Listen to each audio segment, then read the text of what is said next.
Gabonaises, Gabonais, mes chers compatriotes, mesdames et messieurs de la presse, l'honneur me choix, en cet instant particulier de la vie nationale, de prendre l'honneur avec l'opinion nationale et internationale en vue de motiver la position de la plateforme référendum Je vote non dans le cadre de la campagne électorale du référendum du 16 novembre prochain.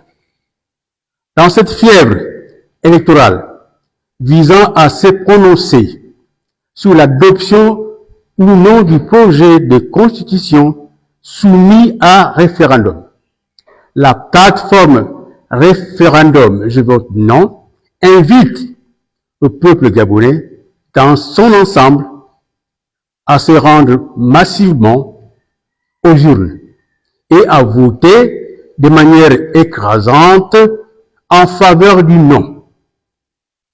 Les tentatives de dépoussiérage du texte initial opérées sous la pression populaire des forces vives de la nation, outrées par les flagrantes violations de la norme démocratique et des libertés individuelles n'ont pas été suffisantes pour obtenir des changements en profondeur, susceptibles de nous inviter à revisiter notre position.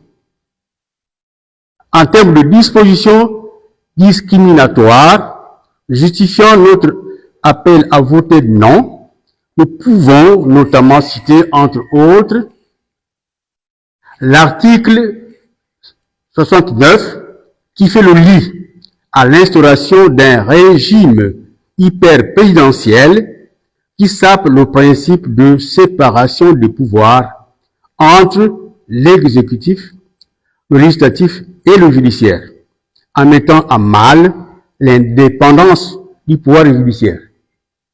Cette disposition très controversée consacre par ailleurs un recul intolérable du processus de démocratisation du pays, en permettant au président de la République de cumuler les fonctions de chef de l'État et de premier ministre via la nomination d'une personnalité de paille, disons d'un factotum, au poste de vice-président du gouvernement.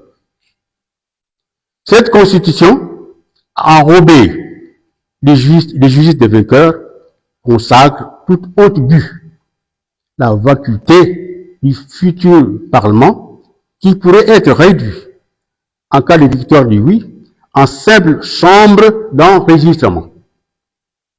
Une chambre du Parlement qui sera vidée de son essence d'équilibre des pouvoirs démocratiques, que notamment l'évaluation des politiques publiques, le contrôle de l'action gouvernementale et en cas de nécessité de recadrage de la gouvernance publique, ce Parlement sera frappé d'impossibilité d'user de la motion de censure contre un gouvernement coupable de mauvaise gouvernance.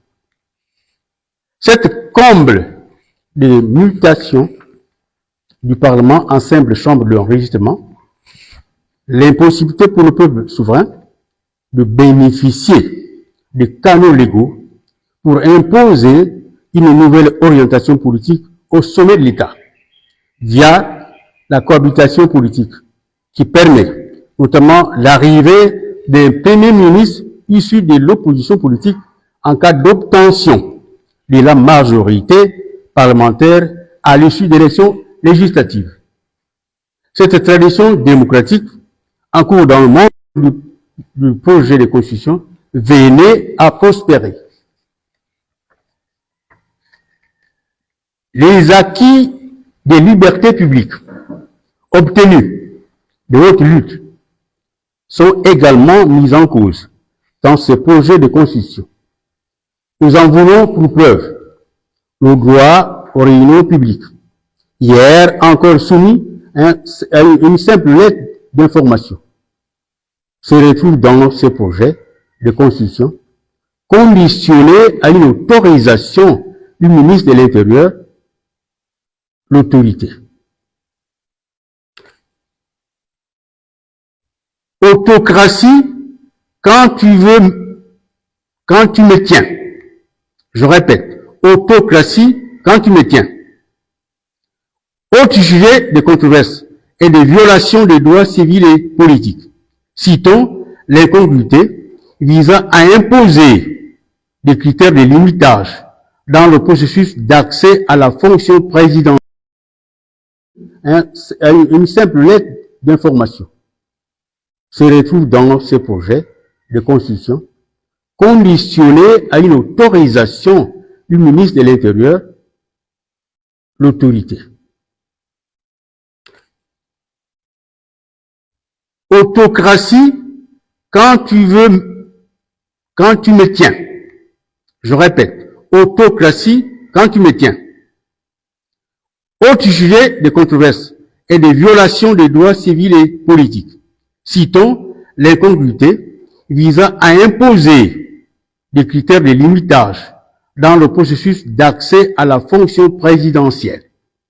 Outre les dispositions discriminatoires visant à interdire toute prétention à la magistrature suprême au poste du président sortant, notamment son conjoint ou sa conjointe, ses filles et ses fils.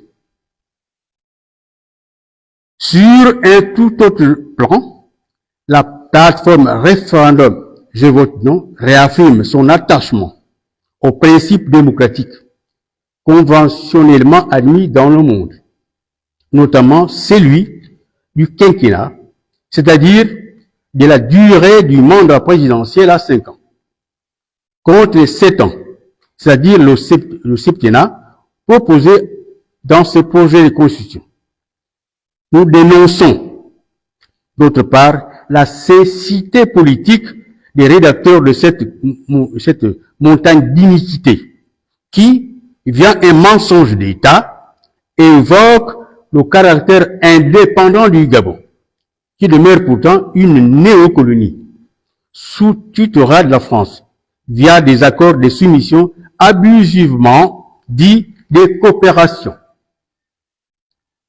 La plateforme référendum Je vote non est un regroupement de personnes physiques et morales issues du monde politique et de la société civile qui sont venues pour l'instauration de l'état de droit, la démocratie et pour la conquête de l'indépendance et de la souveraineté véritable et totale du Gabon. Nous comptons dans nos rangs, entre autres, le mouvement d'émancipation socialiste du peuple, MSP, parti panafricain, dont votre humble serviteur, Jean-Victor Mwangbadi, assure la mission de premier secrétaire. Le mouvement panafricain Osons pour l'Afrique, présidé par Marc-Judith Malekou. Le mouvement de redressement national Morena, présidé par Thierry Ondo Assoumou. Le Congrès des citoyens libres, présidé par Daniel Mengara. Le Rassemblement pour le peuple, RPP, présidé par Jacques Janvier Edou Okui. Le mouvement des Bondocrates africains, présidé par Désiré Mounanga. Le mouvement Gabon en action, présidé par Steve Ilaou. Et bien d'autres organisations encore, auxquelles se mêlent de nombreuses personnalités politiques et de la société civile, à l'instar de Séphrolien Fabrice Aïna, Innocent Benvon Bézé, ancien candidat à la présidentielle de 2023, et plusieurs autres personnalités déterminées à œuvrer au processus de libération de notre beau pays, le Gabon. Piqûre de rappel, votons tous non au référendum le 6 novembre 24, le 16 novembre 2024. Je vous remercie.